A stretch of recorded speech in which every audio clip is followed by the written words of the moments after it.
Hello, everyone. This is Nick. Just wanted to say before we start this episode of Creating Canon that in this episode I mentioned the Italian genre of film and literature, giallo, several times, but I actually mispronounce it as giallo. That's partially because I had been a fan of this kind of filmmaking for years and years, but I had only read the term. I had never actually heard it spoken out loud. Shortly after we recorded, I was thinking that maybe I am pronouncing it wrong, so I went and I looked, and I feel really silly about it, but, I thought I'd be upfront. So thanks for listening, and on with the episode.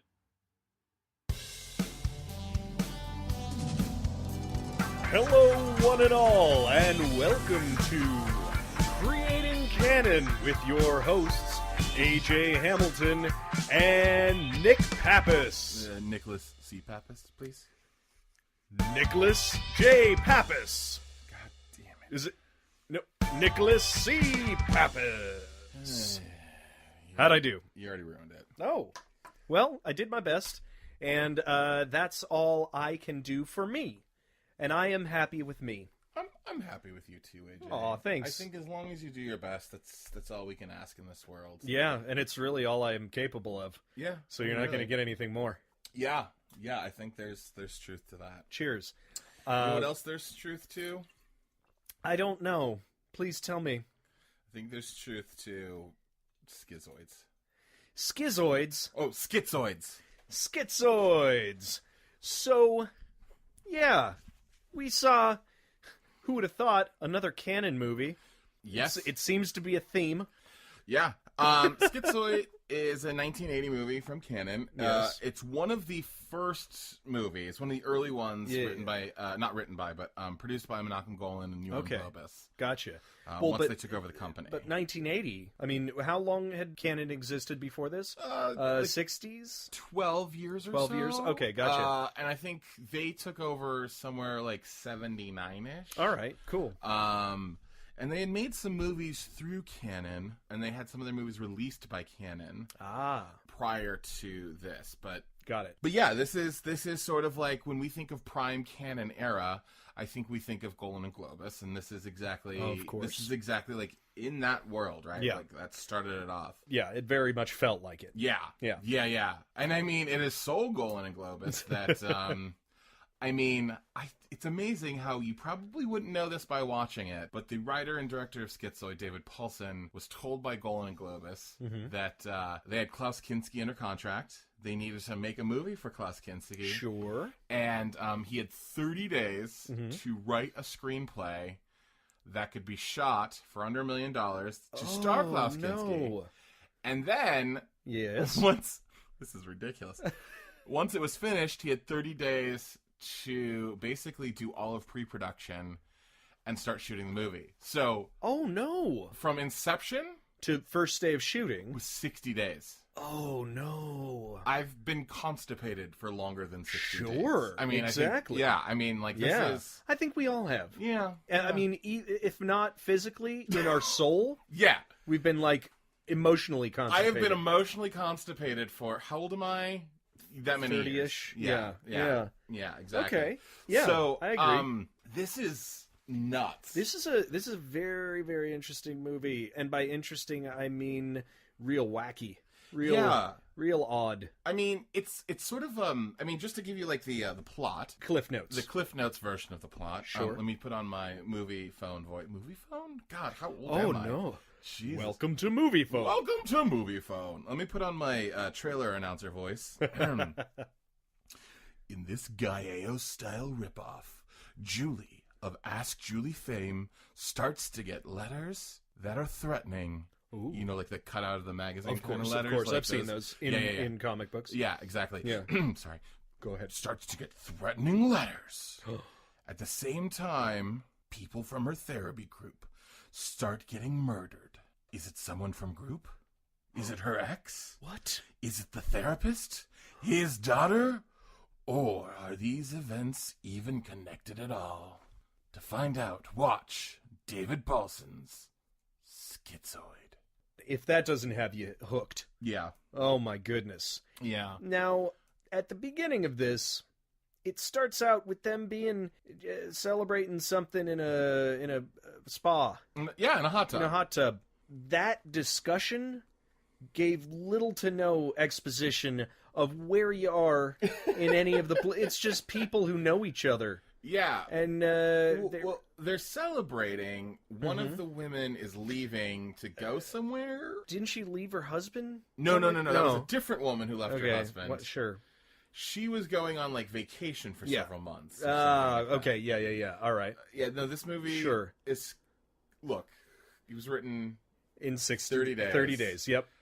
And I think... Fair enough. There's a lot of things like that that are clear indicators that a lot of logic was... I mean, there's 2 times they introduce the group. You know, there's two... the hot tub? Yeah, the hot tub, and then the actual therapy session. And I was going to say, in the hot tub, though, one of those things we talk about, like, the creating canon aspect of this, of like things to learn. I actually thought, so like they are sitting in the hot tub having this conversation. It's just a bunch of like middle-aged women, which actually I really enjoyed the fact that like it was like middle-aged women with some amount of like sexuality. And yeah, they were, like, absolutely. You know, they were like nude in the hot tub. And I'm not saying that I enjoyed the nudity. What I'm saying though is like, it's interesting the fact that like, you know, in 1980, we weren't afraid of women's bodies after the age of, like, 33. That's true. Like, that's true. They're human, and there was something refreshing about that. Yeah. But as they're sitting in the hot tub, all of a sudden there'd be, like, a click of a camera, and the frame would pause for, like, a second, maybe? Like, 15 frames longer than you would expect it to. Yeah. It was distracting. I actually thought it was cool. I thought it set up something very sinister about to come. Because I've seen that done in more recent movies, and of course, maybe it's over-stylized so that it would be like an actual lens close and open. You've seen that, of course, or through the actual viewfinder, something like that. That's actually why I thought this was effective, was it wasn't through that. It was just the regular frame, and it's like they hit pause and started. But I also could see how it would be distracting. The style of it was interesting because that was not what I had expected from it. But you look back at older movies and you say, "Oh, well, I've seen that done way better since." Well, yes, of course you have, but this may have been a pioneering moment. So yeah, I agree. It was a good choice. It was at least a different choice. Yeah. Yeah. And I think it set up really nicely that these women are being watched and there's something happening. Sure. And we mentioned that they're part of a therapy group, and it's not clear what they were in therapy for. Like, it's kind of as if it's about relationships, maybe like loosely, because some people are very alone, some people are in the relationships. Interesting. Wasn't it? I mean, I thought it was about PTSD. But, okay. But wow, I completely I think I was filling in things because I think there was a line where they were talking about someone, and one of the guys in the group, maybe Christopher Lloyd, Lloyd's character, maybe, who had like PTSD kind of things. But I thought that was like specific to him, and that was why he couldn't have a relationship or something to that effect. It all seemed like it hinged on relationships. So I don't know. I'm not sure. Something, now that I'm thinking about this, that could be is that we're thinking of it as like a support group when it's actually probably not a support group. It's like group therapy. Group therapy. Yeah. So they all have their own issue that's not necessarily related to anyone else. But I still don't think that they would shove a bunch of unrelated cases together. I mean, in that situation. But it is true. But we never saw them at a hospital, so Klaus Kinski, the therapist, I guess he can run his group however the hell he wants to. Yeah, well, it's funny you say that. I was going to say, it's not like Klaus Kinski in this movie is the paradigm of morality, or proper therapeutic techniques. I mean, he's fucking every single female in the group. Also, we never see him with Christopher Lloyd, but we never don't. That's true. That logic is irrefutable. Thank you. Also, weirdly never talks during the therapy sessions. He doesn't say a goddamn word. Takes notes and such. Looks at them. Also, hate to be nitpicky, but I did not see a PhD on his wall, so I don't know if he's an actual doctor. That's true. He might be. Wait, it's the difference between a a therapist, and a counselor, right? psychiatrist. Oh, a psychiatrist. Oh, and a yes. counselor, because And I a think there's counselor, various degrees. Like one yeah. is a PhD, one is a master's. Masters, that would make sense. And the other one is just like hello, counselor. Counselor. Welcome. I think you have to get a certain amount of tickets from Chuck E. Cheese. Yes, and then you could be a counselor. A counselor. Yeah. No, okay. The weirdest thing about Klaus Kinski, and I understand that he was big at the time. First of all, so the weirdest thing about him, the eyes. No, I can't deny that. It was odd that he was the romantic lead of this because, and I have to address this. He is an off-putting fellow, and the fact that he was not having sex with one, not two, but at least three that we knew of. Yeah. Of his also that none of them communicated with each other outside of their.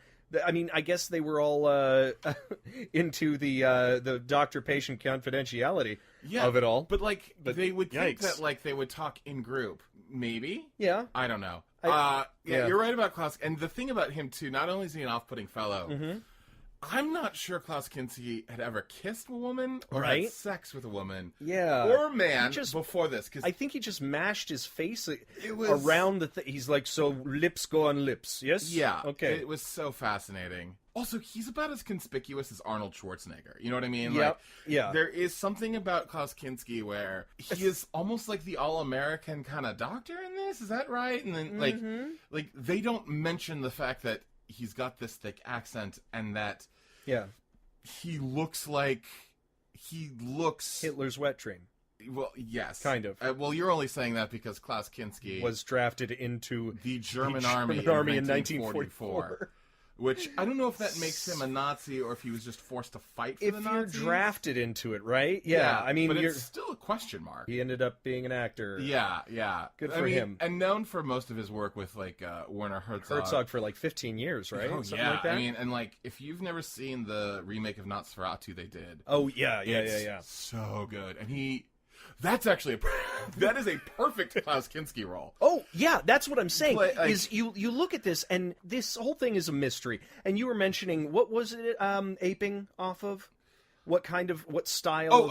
Gallo. So it's a Gallo. It's to me, it was very Gallo. Sure. And a Gallo movie, if you don't know, is Dario Argento really created this with this kind of style with well, he didn't really create it, but he really popularized it with Bird with Crystal Plumage, The Cat of Nine Tails, Four Flies on Grey Velvet, and Deep Red. But Fulci did it with Don't Torture a Duckling and several other things.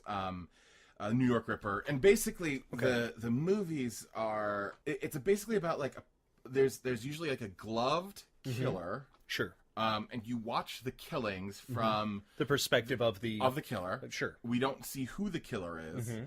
And then so it really could be any of the characters. Any of the characters. Which is sort of an interesting conceit. Absolutely. I like that. And then there's usually one central character in the movie who is not a cop, might work with the cops or whatnot, but that central character tries to solve the murder themselves. Right.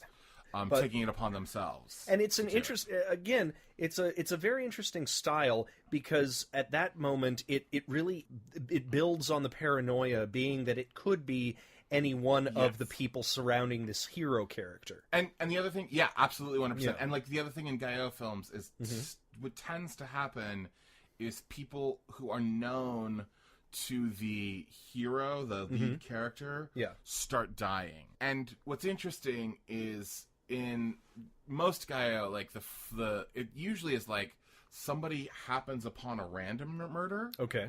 And they start investigating because they can't let it out of their heads. And then the murderer sees them catching on, then they're like, well, I'm going to have to kill that person. Exactly. Because they start going after that person or the people they know. Interesting.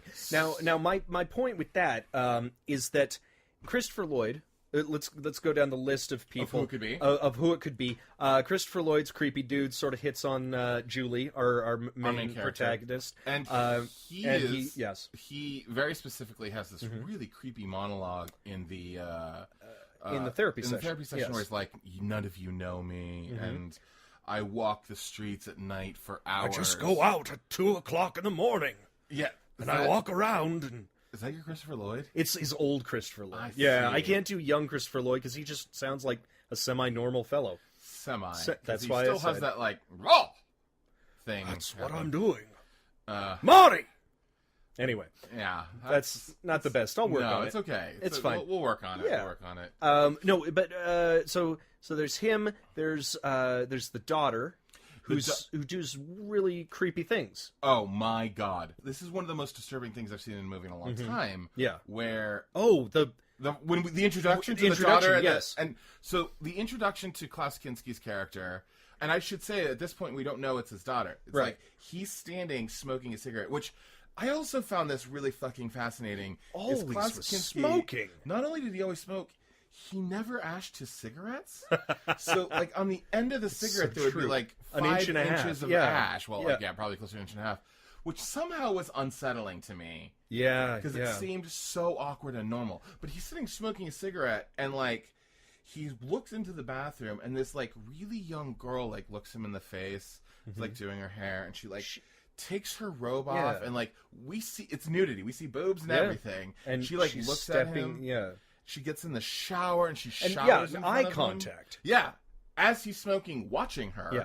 And then she's like, "Oh, Dad, can you?" And that was one of the reveal. biggest surprises. I was thoroughly creeped And that out. was 10 minutes into the movie or less. Yeah. That was after the first murder, but that was like we hadn't really met many people. No. That was an odd introduction. So But it was like going back to creating canon. That is a great introduction. Oh my god! Like that is solid as hell. Yeah, and then from that moment on, I did not trust either him or his daughter. Right, and I think I think that's an interesting reason why, and we'll get into more of who the murderer could have been. Yes, as we meet the rest of the group. But Klaus Kinski is actually, if you haven't already looked him up, look him up. Just a picture of him from the 80s. If they could have gotten a leading role dude, could you have seen him as a questionable figure, as one of the bad people? Because it's weird. At certain points, I feel like they're trying to make him a sympathetic character, but the fact that he is off-putting already just as a human being allows you to both feel for him and then also to still be like, well, but maybe he is multiple personality. Maybe he's a crazy person also. That's really interesting. I never quite thought of it that way. So it's actually a better casting. I was questioning it at first. I was like, wait, he's supposed to be the other romantic lead? Because if this is Harrison Ford, yes, it's a different kind of movie. Mm-hmm. Yeah, that's really fascinating. I never quite thought of that. Because he actually fits. He kind of does. Yeah. Well, and it's interesting that you say this thing about, like, off-putting, and I don't know if that's quite the terminology. Maybe but not.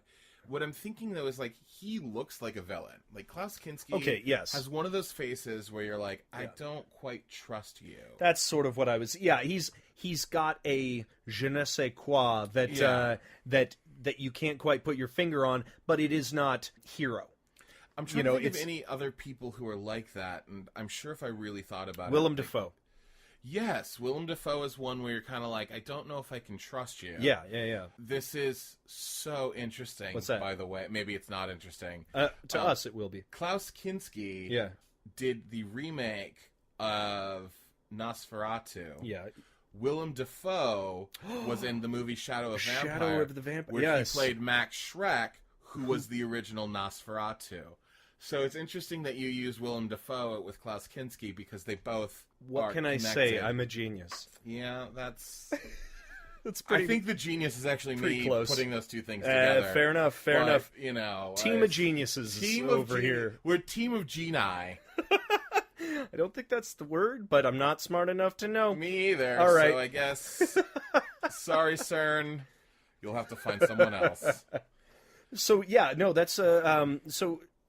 We're dealing with sort of a questionable lead. Yeah. Who you don't even realize. I thought he was going to start out and continue to be like an evil villain dude, but you really like when he's trying to court Julie, which is just awkward. The whole time I was like, what's your ulterior motive, pal? Yeah. Are you going to suck her blood? Yeah, cuz Well, and I don't know if there is an age difference, but Julie... Well, he smoked a lot of cigarettes. That's You true. should have seen how he... If you look at the... Because he died in 91, 12 years after this. Oh, yeah. And just 10 years later, He he looks- was haggard. I'm assuming this movie was like... I heard this story that on Gone with the Wind that Vivian Leigh smoked so much. Yeah. Like 5 packs a day is what she smoked. Jesus. Which is 100 cigarettes, which is Yeah. so many. But that she, they actually had to have, like, people, before they started to roll a take, they actually had people whose job it was on set is to, like, fan the smoke out of the way so the cameras can see them.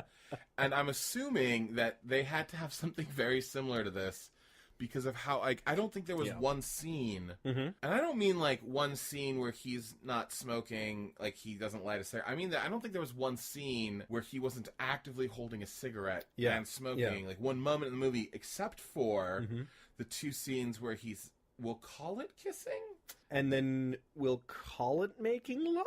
Yeah! And he might have even had a cigarette he could have been holding one in his hand. Yeah, instead of throwing it down. Yeah. Because I know he entered that scene with one. Anyway, with a cigarette. Yeah. Yeah. It's actually required to get into the strip club. You have to be smoking. Yes.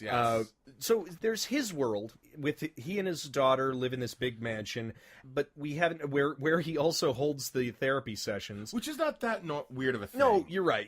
I mean, but clearly he's done well for himself. Yes, clearly he has. But there's 2 other sort of settings. There's anything to do with the cops, which we'll get to. Oh, those cops were, I think, incompetent. Goofus and Goofus, or exactly. I was gonna say, I think incompetent would be kind. Yeah. Well, and they were just what I would call like 80s foils. Like, they're just like exactly. Like they're like 80s cops. Where like I've seen the same cops in Death Wish. I've seen the same cops in 10 to Midnight. With the bad hunches and the very bad detective skills. Yeah. Of like, that can't possibly be connected. But I suppose it might also be true to form, being that, I mean, think about how many, like they say, 36 deaths not a day, but a week or something like that. Yeah. And you start not being able to see the forest for the trees. Yeah, and I guess there was like limited amount of people at the time. I mean, it was odd in that like she would get these notes about like I'm going to kill you and your friends, and then her friends would start dying, and the cops would be like, don't worry about it, you crazy slut. Don't worry, like. It's a Jane Doe. It can't possibly be. She's a hooker. Why people kill hookers all the time? Why are we from Brooklyn? This is L.A. Yeah, but right. Yeah. And we might have sounded like we were being really disrespectful. Reductive. But like, no, that's really kind of the way they were. That was their attitude. In fact, one of the things I wrote down was like, what do you do, apparently, is you gaslight all women. Like, all women. Yes. Like, they'd be like, I am afraid. I was chased by somebody with a pair of scissors, and people would be like, no, you weren't. Yeah, right? You weren't. You're fine. I think I wrote something down. I think the police said, what's a pretty girl like you going to a therapist for? Yeah, right? Oh, damn, well, man. I mean, it is true. I don't know if you knew this, but until 1984, only ugly women and fat men can go to therapists. Gay men as well. So this was illegal. Yeah, so this at was this point, what she like, was doing, good-looking people, they could have arrested her. People and straight people were not allowed to go to therapy. Because what problems do they have? Exactly. Come on. Exactly. It was a big court ruling. Yeah. Holbrook versus the state of Rhode Island. Bliss. Yeah, and this was 1984. Yeah. 1984. Yeah. Wow. Holbrook wanted therapy, and the state of Rhode Island tried to tell him no, and then like, And then some stuff happened, and they were like, so he is fucked up. Let's, The third sort of setting that we have when it's not a murder scene, which I really want to get to a couple of the murder scenes. Oh my god! But the third one is Julie's work, and it was not clear to me. Maybe I missed some stuff because there was a bird squawking at one point when we were watching this movie, so it was distracting me. I didn't know that she was a columnist. I knew that she worked at this place. But at the newspaper, but I did not understand what her job was because they just said something about Ask Julie, and I was like, I barely understood what they were even saying in context. The exposition, even though it was conversational, was not complete enough for me, at least. Yeah, I think I knew she was a columnist only because I had read the back of like the Blu-ray box, right? Yeah.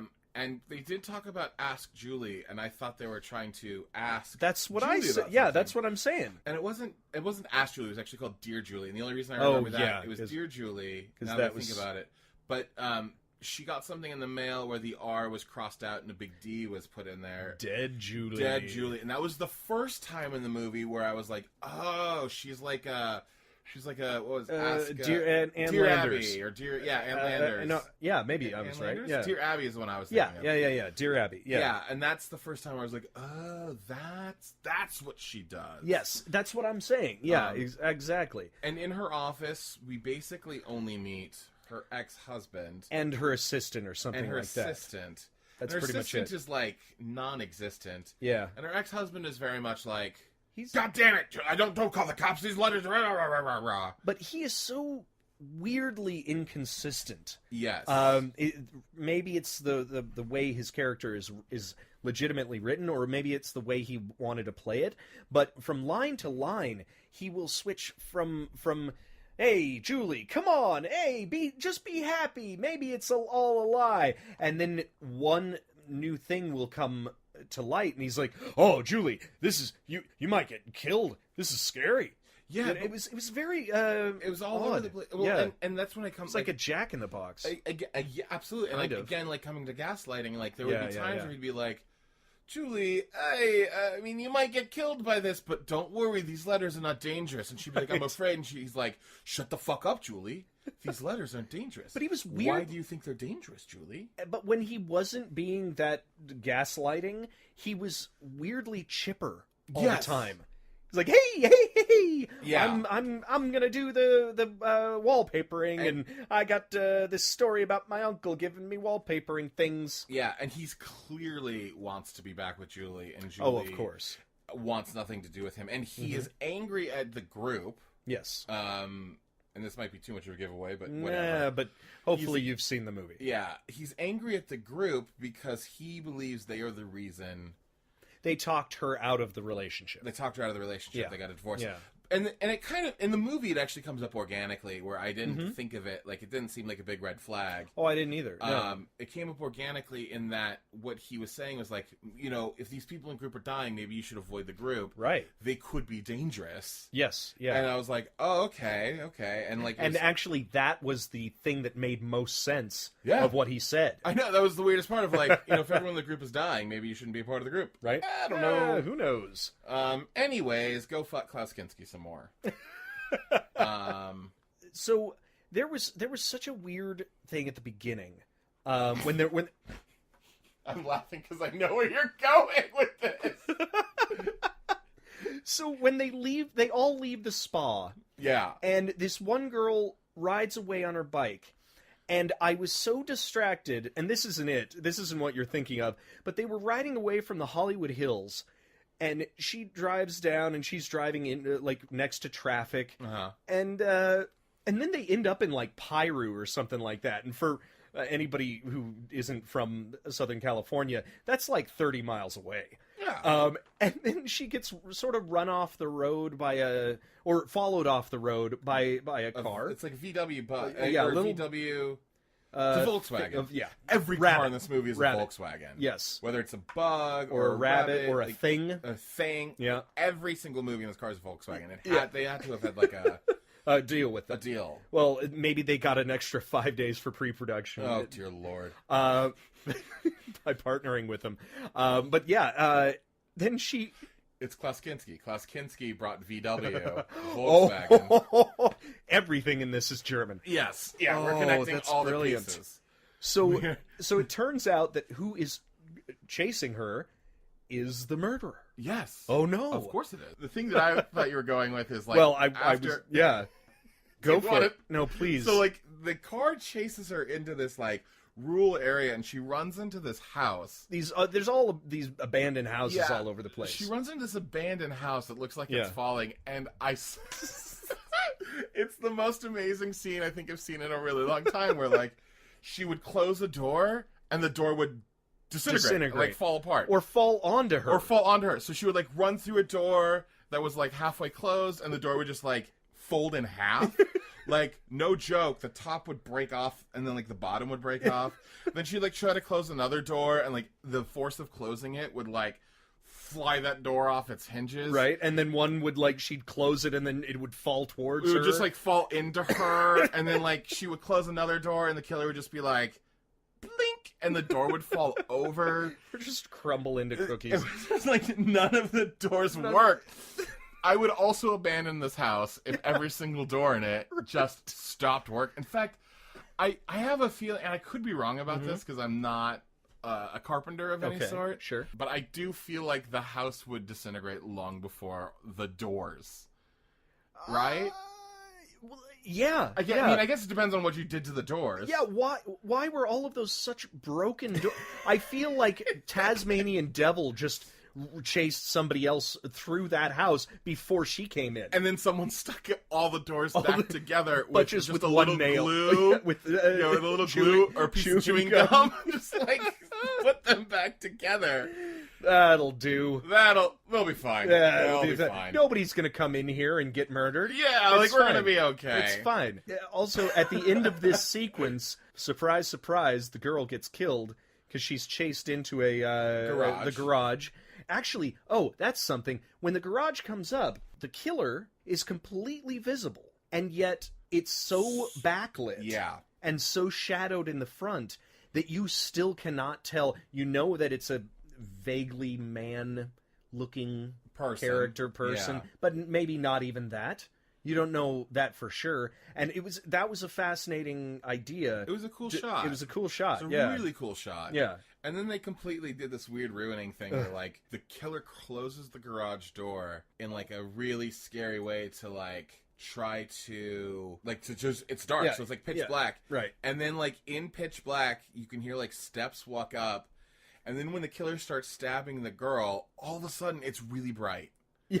It's really bright. Like, they chose to close the door in the wides. Yeah, but they had already done the close-ups. The close-ups, which is insane. All the killings in this movie, just like 10 to Midnight, were like the Psycho style, where like you saw a jab of a knife, but not the entrance of the knife. Yeah, sort of? You saw like a knife moving forward towards a body, and then like a reaction. Yes, but you never actually saw a knife going into body. So everything had that like Psycho thing going on, which was actually kind of cool. It was fine, except that that must have been Teflon scissors that he was stabbing him with, because there was never blood on the scissors. That's true. Ever. I say knife, but you're right. They were scissors they were all single time. Well, the funny, just a little thing that would have spoiled that. In the Netherlands, when this came out, it was called De Maniac met der Schaar, or The Maniac with the Scissors. Yep, that sounds right. Yeah. That sounds right. I also believe that in America, if I remember in the research correctly, it was Murder by Mail was the other name before Schizoid, which sounds way cooler. But it also sounds vaguely Unabomber. Unabomber, yes, exactly. Yeah, I think that would have been... It's sad that they took that, because, they could have done the Ted Kaczynski story. Murder by Mail. Murder by Mail. Although he wasn't great at it. No. There was only like 5 people. Although... Not to say that 5 people are... You're really heartless, It's a low... You're really heartless. It's a low kill. Look, more people than I've killed. Fair enough. He's an overachiever. Like, I'm sure if we did, like, the average population... Yeah. He is way above average. Fair enough. So, yeah. I try to keep mine under... What? I'm done with it. Okay. So maybe we should jump to the end. Like, jump to the end of what happens. Yes, right? Because, I think we've laid it all out. As much as we could. Other than the creepy little stuff that the girl does, the daughter does. Yeah. I think it was a fascinating character for having, like, 4 lines in the movie. Yeah. And she definitely is super fucking creepy. Yeah. And actually, where I think they almost make a mistake in this movie is by showing that shadowy figure in the first scene, Yeah. and it is so obviously a male. A man, yeah. Everything she does is sort of rendered, sort of neutered to an extent, because she does a lot of creepy things. Unless she has a partner. Unless she has a partner. Which I actually thought, and we thought, because there was a scene where she was cutting stuff out in her room, and you could see another body in the background. Do you remember that? Yes, but I think that was just a really... It was just a grip or something. Just a grip sitting there. I'm sure it was. Yeah, that was fucking hysterical. But that was so interesting. It got my wheels turning. Yeah, thinking mine like, too. oh my God, she's got a partner. She's got a boyfriend or something that's going and killing. It was just a grip who was accidentally in the shot. Get down! Get we have 5 feet of film left. Tony, I've been working on this movie for the last 60 fucking days, and you're gonna ruin it by getting in the picture? I started writing this 60 days ago. Fucking Tony. Always in the way. God damn it. Tony Holbrook. And he is the reason why pretty people and thin people and straight people can go to therapy. Well, wrap that around. You see thanks, Tony. Appreciate it. So they do actually a pretty ingenious job of getting Klaus Kinski, like the daughter, Christopher Lloyd, who is a handyman, maintenance dude for the boilers. Who's working on maintenance at Julie's place of work. Yes, they get Kinski and the daughter at the place of work, and her husband's at the place of ex-husband, I should say. Yeah, the ex-husband is sleeping at the place of work and also at night wallpapering it. Yeah, it was real weird. It was like, wait, can't you hire people to do this? Well, I think the idea was that... I think because his uncle would have been proud, or well, that's why he was wallpapering. His uncle would have been proud. Sure. I think he's sleeping there because he's been kicked out of his house. Yeah, exactly. And he was just thinking he would eventually get to move home. Which leads me to question how long it's been. I did not get the impression that it was a long, long time. Right, it was just maybe a month or so. But their trial separation was going fairly swimmingly. They weren't like at each other's throats a bunch. They seemed they were sort of ally-ish. Yeah, you know. There was definitely like some still weird love there, but it was also that like again, it's interesting because this is like right at the it's right at the cusp of the end of the 70s, early 80s. Yeah. Where like the female motivation is not what it would be today, and like no, of course not. We're still dealing with like what people probably consider like the social norms of the time of like men do this and women do that. Women need men. Women need a man to complete their life. Yeah, and not think, we're saying that. I know. To be clear, but I think that's where why that trial separation like was quote unquote working. Yeah, was because I think he thought, well, clearly, she's just gotta go run around and be a stupid broad, and then she'll come back and everything will be fine. Everyone's from Brooklyn, even though nobody was from Brooklyn in this. That's well, I mean, hey yo, it's that voice, right? It's I know, that, The id. It's the back of the this podcast is going to do real well in Brooklyn until this episode, obviously, and then it's over. It's over.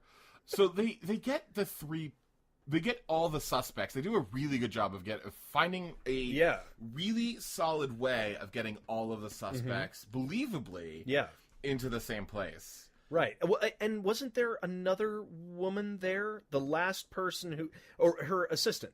Right? She left, I think, by this time. I thought that the young girl was the daughter was holding both of them hostage. There was this face off between the daughter and 2 women, wasn't it? I don't remember. Anyway, I don't remember. It's fine. Yeah, it's fine. But regardless, the important people are there. Yeah. You're right. And eventually we find out that it's the husband. It's the husband. What? Yeah, I mean, you eliminate it down, and that's actually an interesting thing about the storytelling is that they didn't back the murders up against anything else, so that it was mysterious where any of them could have come from. Yes, in most situations. Yeah, I think, and this is part of the reason why the police were so terrible, and it kind of has to be in this movie because, like, I think if the police did any sort of connecting the dots, the whole thing would have basically crumbled underneath. And they finally find they show up eventually to the thing, but it's only after the whole thing goes down. But they found out that the scissors or one of the wounds, all the wounds, had water soluble glue in it, and they were like, oh my god, it is all connected. Let's go her work. Yeah, because we knew the ex-husband was doing some wallpapering. Yeah, sure. And that scuffle was fairly good between him and Kinski. Yeah, it really was. Interesting. It really was. I mean, it's dumb because Kinski, of course, is unkillable. Of course. With a gun. You need a wooden stake or light. Yeah, which he hid from pretty well in this movie. He is so fascinating. Such an odd duck. So, when we start thinking of, like, canon, right? Like, what do we use from this movie in order to eventually make our own thing, right?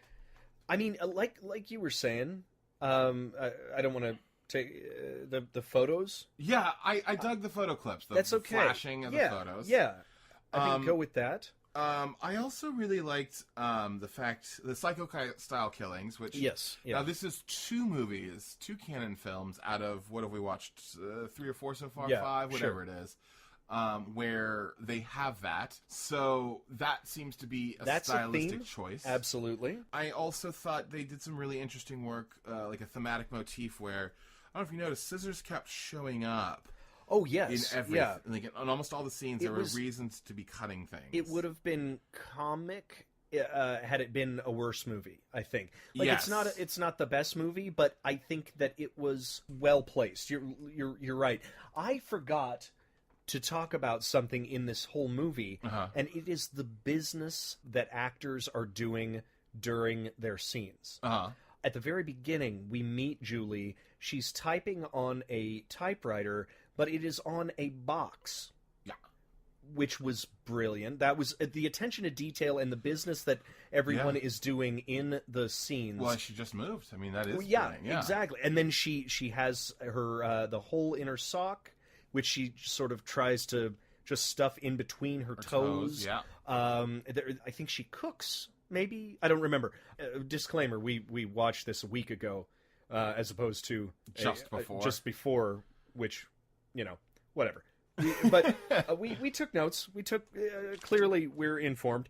But yeah, no, I really enjoyed the amount of attention the director gave to whatever to make the scene live, rather than it just being two people enter a room to do nothing, to be like, this is where I should be in my life, and that's where I should be. And I think that's a great thing about, like, the canon. Like, when we think of canon, and I think this is also very similar, the thing that's attached to that is, like, when they got all the guys into the one area, like, when they got all the main players into the same place, it was a well-crafted script. And I think 10 to Midnight is another movie that, like, if we think about canon, like, that well-crafted thing where all of those things don't feel like bad filler. Right. They actually feel purposeful, that then create like a real experience, right? Like everything feels motivated. It's in a real world. Even if some of those motivations make us want to roll our eyes because they're so like silly's 80s cop. Yeah. They still in this world are motivated. Exactly. And I think that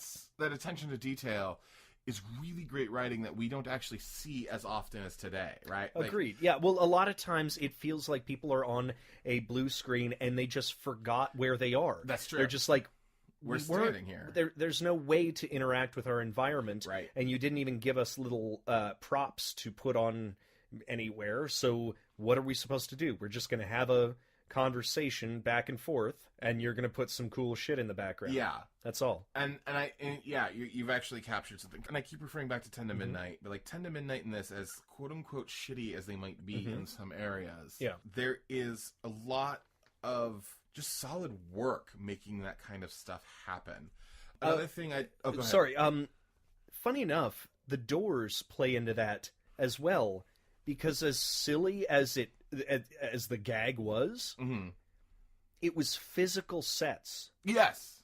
It wasn't this virtual stuff. It wasn't a set that you couldn't wreck. Yes. That's kind of cool. Yeah. And we actually talked about this in the in King Solomon's Mines? No, in our premiere episode, when we saw the neighborhood that they were allowed to destroy in that Chuck Norris movie. Invasion USA, I believe. I think so. And they were allowed to blow up the neighborhood. Right. Allowing to be able to wreck shit, I think, is kind of necessary for an actor, no matter what their caliber, to let themselves go. Yeah, to just be like go through and exist in that fear. And speaking of letting yourself go, yes, and I think this might be attached to that now that you're saying this, is Klaus Kinski and a cigarette. Yeah, never being ashed. I thought was fucking fascinating. Maybe a choice, but I found it unsettling. Yeah, so I think that's something we use. Yeah, but also in like letting yourself go. One of the things I wrote down is like just don't be afraid to go for it, because Allison, the daughter, is fucking unhinged. Yeah. She is fucking gone. Like, straight from the opening moments where she is looking at her father dead in the eyes and stripping for him. Yeah. And he doesn't seem to gain enjoyment from it. He's uncomfortable, but not to the point where he'd look away, which was also weird. Fuck. Yeah. But, like, that going for it is incredible. And it makes me sad because I thought that actress, maybe she just wasn't that great, but she did 2 movies before this. One was Jaws 2. Yep. And then one of the things she did after, one of the very few credits she actually has, is a movie called 90210 Shark Attack.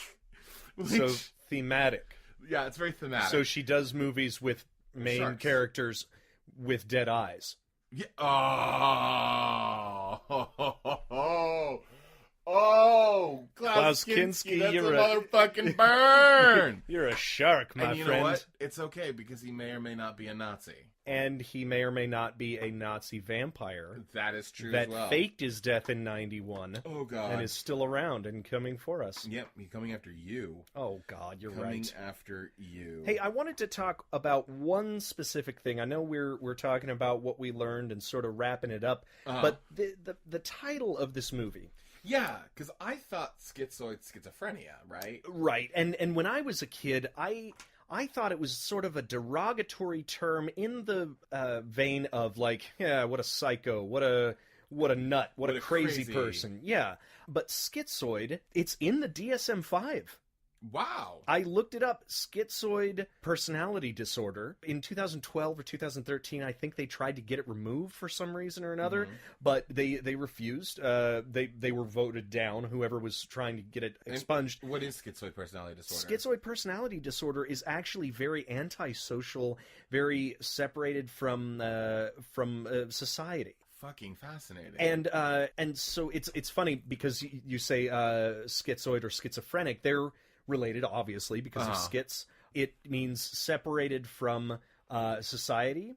Which is schizoid. Schizoid. Okay. Split from society. Or split up mind, which is schizophrenia. Yeah. Oh. Or I think there's a new word for schizophrenic. It's borderline personality disorder, something to that effect. But yeah, schizoid, it was invented in 1925, I believe, and it was from the shape of split. Interesting. So something like that. So it's very, very interesting because I see certain characters in this. Well, I was actually thinking that all of the characters share some of that loneliness, because like Christopher Lloyd has that whole monologue about it. That's right. Yes. Klaus Kinski seems, well, actually, I would say the daughter. Klaus and Kinski's daughter. Well, they're separated from each other too. I mean, Kinski and the daughter. Yeah. I think Kinski can't find a place because he keeps sleeping with different women, and he's trying to figure out like how to raise this daughter who has nothing to do with him. Yeah. The wife has just left her husband, and this is probably one of those like 1980s versions of Split. Alone, lonely, and like, how could a woman be happy without a man? But she has just left her husband. Right. All of the women seem to, like, in the group, and the other, the one man who's Christopher Lloyd, all feel like they have that thing. In fact, really, the only person who seems to not have it is the husband. Well, it's not even that he doesn't have it, because he is separated in a way. He's he's on his own, but he seems so present in conversations. He's always running up to other people, so he's not a not disaffected. And there's an emotional aloofness and solitary habits is what they refer to it as, and it's almost like people refer to people that have schizoid personality disorder as robotic. Robotic or stoic? Or stoic, yes, absolutely. Although interesting. That's a whole other thing, because stoicism is something completely different Right. than what our modern definition is of it. But yeah, the split from society, I kind of get it, and it's a very admirable reach. But I think if this was advertised as Schizoid in America to sell this movie, people weren't thinking that deeply about it. I don't think so either. In that name. I would actually say that or that definition. You telling me this almost makes me appreciate elements of the script more, because I see I see how the title reflects most of the characters. Yeah, absolutely. And again, just like the scissors, thematically, it becomes a very fascinating thing.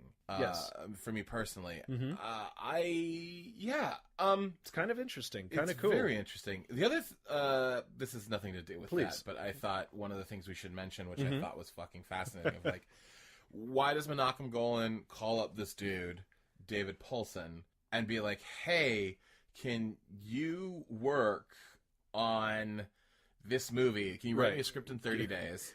And give me a miracle to shoot it in 30 days. I think the reason that happens, first of all, I thought it was fascinating that Paulson, the reason they knew each other is Paulson wrote the English language dialogue for Golan's film Casablanca from 8 years earlier.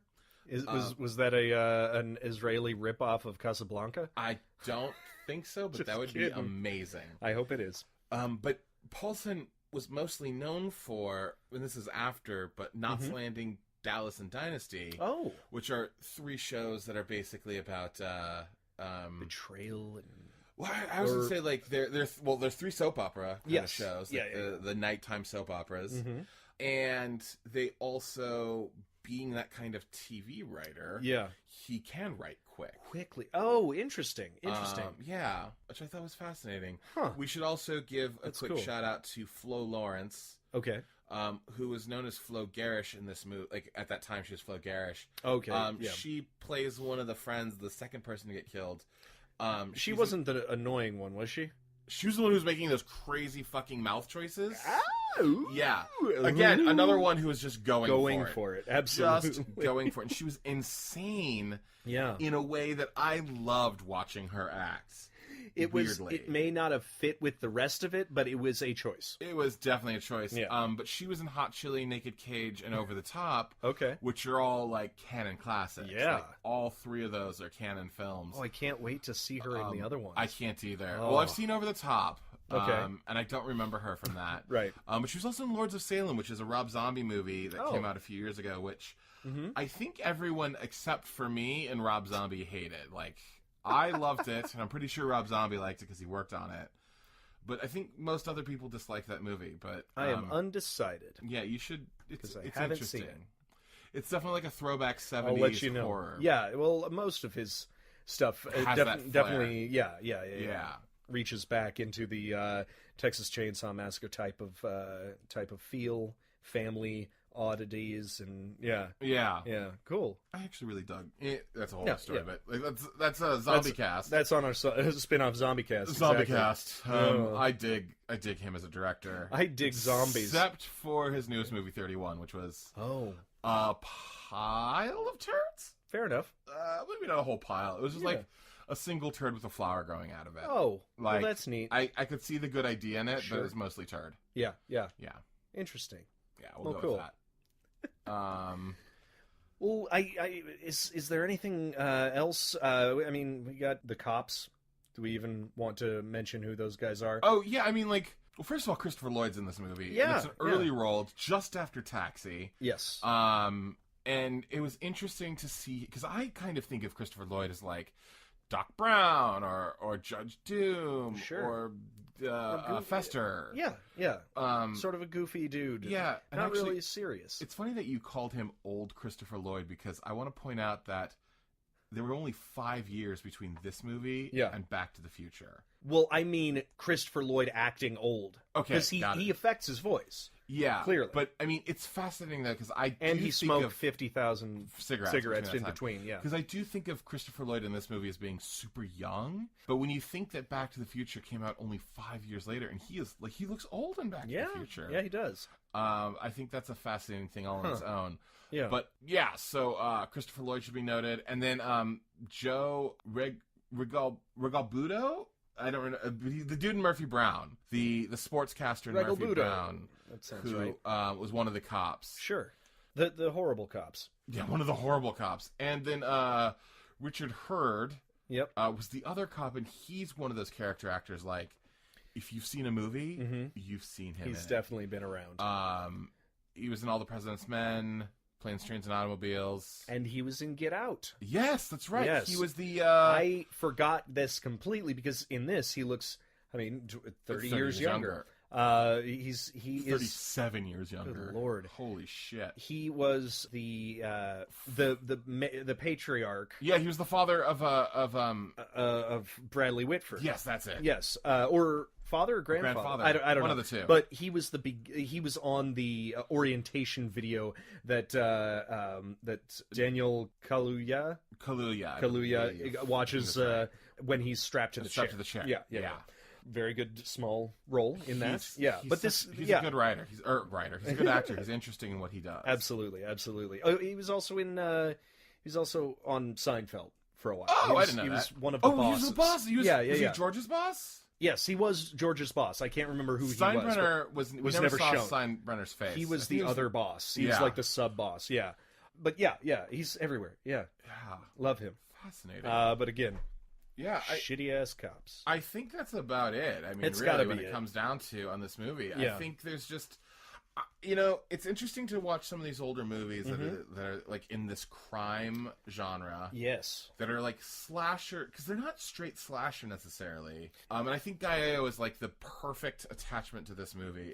Like this is Cannon's Gallo film. Mm-hmm. It could have been purely mystery, but then we would have had to find out a lot more through exposition rather than showing. Yes. And that is an interesting idea of, just like in 10 to Midnight, where you see the murders. Yes. Rather than even worry about hiding who the murderer is, you know it from the beginning of it. Yeah. Which helps create its own suspense. Yes, exactly. So this was... in its own way, it was the shorthand. It was the shorthand. It was a good shorthand to do. Yeah. Well, they're good. Yeah. It's interesting because 10 to Midnight, I'm a huge fan of. Sure. This movie, I liked it, but I didn't love it. Yeah. But the more we talked about it, the more I feel like there's a lot to learn here. I think it's deeper than anybody gives it credit for. I'm sure. Because it was slapdash. Yes. I mean, there had to be things that suffered just from the 60 days from 60 script days writing, from start of the script to start of production. Yeah, exactly. So, give them their credit, I suppose. Absolutely. And I would say, too, this seems to be a Golan and Globus thing where there is not a lot of time to write scripts or start production. So maybe that's one of those things where we've been talking about writing a screenplay over the course of the years that we're working this. Yeah. But maybe the thing that we really need to do is have somebody give us a quote-unquote cast. Okay. Like, this is who you have to write it for. That's true. And then we just write it in 30 days. Like, that kind of a thing. Here's the thing. Pressure, for me, works. Yeah. That's how I lived my entirety of the later high school years. Yeah. All of college. Absolutely. Are you kidding me? I mean, writing something the night before and turning it in and still getting like a B? Yeah. Woo! Expert at that. We could definitely make a B movie. I would do that and get A's, but I liked where you were going with that. Oh, okay. I know, I was being a smart ass. But I was going to compliment you because you said pressure works. And I was going to say, AJ, that's why you're a diamond.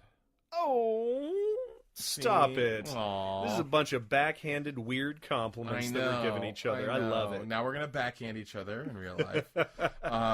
I think for the next episode, I'm just going to throw out there that we should take a real sharp turn. Oh, please. Because we've done, like, action-adventure. Suspense. And we've done suspense. And, like, Schizoid and 10 to Midnight are, you know, in the same kind of, like, pocket. Sort of heavier stuff. Yeah, so I'm thinking the next episode we just, like, record scratch straight into what? The Mario Van Peebles film. Oh. Rappin'. This is... Oh, no, you didn't. Oh, yes, I did. Eric LaSalle, Mario Van Peebles. Oh, yes. And this is one of those movies that is a complete... They were cashing in on, because they had this huge hit with Breakin'. With Breakin', the first Breakin'. And I'm sure this is their version of Breakin', like another version of Breakin', I should say. Riding. I mean, they probably thought they had a franchise here, could cross it over into all different into types Breakin', of things. Breakin' and Rappin', Rappin' and Breakin'. Beatboxing. Beatboxing. There would be Breakin'. Right, we had that. Yep. We had Rappin'. R&B'in'. Okay, yeah. Especially at the beginning of the 90s. Yeah. Into the 80s, yeah. Boys to Menin'. By Menin'. Yeah. Yeah, And I think on that note, we should cut everything we've just said. Love it. And, love everything about that. Just go back to how excited we are to watch Mario Van Peebles in Rappin'. It's going to be wonderful. Hopefully you enjoyed this episode, and if you'd like to follow us on any of our Instagram, Twitter, Facebook, anything like that, we are at Creating Canon. We actually got that. It's creating and then CANNON. Specific. Very specific. Yep. We would love to connect with you. Also, if you want to email us, we're at creatingcanon@gmail.com with whatever advice you have for us in this journey that we have. I have engaged in. I have a question. If anyone can answer this. Yes. They use the technique of the magazines out of letters thing in this movie. And we did some research, and we found that the first thing where that was a thing was Hound of the Baskervilles, Conan Doyle's Sherlock Holmes story.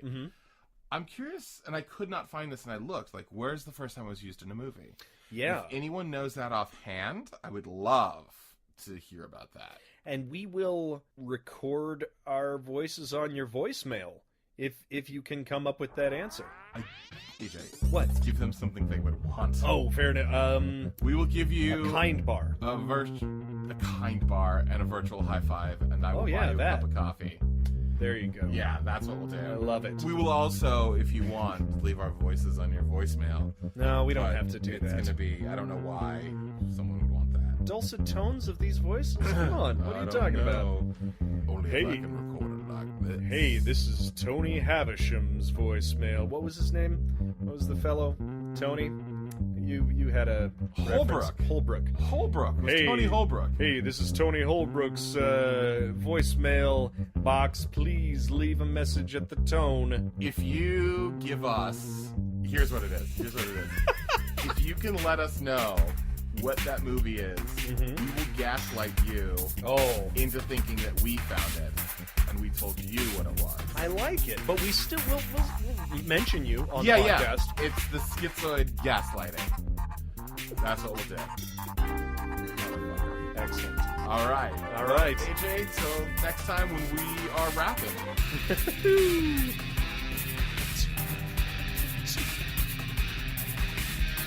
Cheers. Good night and good canon. I would like to point out that this movie, Schizoid, has truly driven me to drink. Agreed. Oh, it was poison. Hey, Mickey, you're so fine. You blow my mind. Hey, Mickey. I feel like that is going to be the ending